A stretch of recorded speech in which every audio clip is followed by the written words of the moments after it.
Les 12 coups de midi, ça va trop loin. Émilien, victime d'une folle rumeur chez Jean-Luc Reichmann. Émilien était de retour pour une nouvelle participation dans l'émission Les 12 coups de midi ce mercredi 22 janvier 2025 sur TF1, aux côtés de Jean-Luc Reichmann. Toutefois, le champion, malgré sa nouvelle victoire, a été victime de l'intelligence artificielle. Émilien a enregistré une nouvelle participation dans l'émission Les 12 coups de midi ce mercredi 22 janvier 2025 sur l'antenne de TF1 à la mi-journée.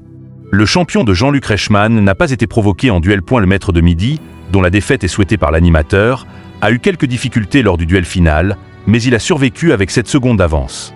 En finale, il a répondu à 3 questions sur 5, remportant 100 € au total. Il n'a donc pas pu faire de proposition pour dévoiler l'étoile mystérieuse.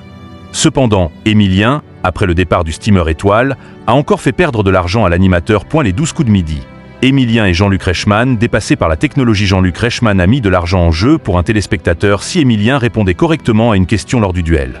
Ce dernier a surenchéri tout en demandant au public de ne pas appeler. « Je vais me faire tuer », a-t-il plaisanté. Cependant, le champion a encore eu raison une fois de plus, mettant en jeu 25 000 € pour un fidèle de l'émission. Jean-Luc Reichmann a posté une vidéo sur les réseaux sociaux montrant l'animateur et Émilien, son plus grand champion dans les 12 coups de midi, s'embrasser langoureusement. Cette folle rumeur a en réalité été alimentée par une vidéo créée à l'aide d'une intelligence artificielle. L'animateur a rebondi sur cette vidéo en compagnie du candidat. « Ça va trop loin », a-t-il déclaré. Émilien a surenchéri en se moquant légèrement et en plaisantant. « Il ne faut pas que ça sorte », a-t-il ajouté. Les 12 coups de midi en tête sur TF1 du côté des audiences. L'émission Les 12 coups de midi a fédéré 2,98 millions de personnes en moyenne ce mercredi 22 janvier 2025 sur l'antenne de TF1 entre 11h50 et 12h45, soit 36,5% de part de marché auprès des 4 ans et plus.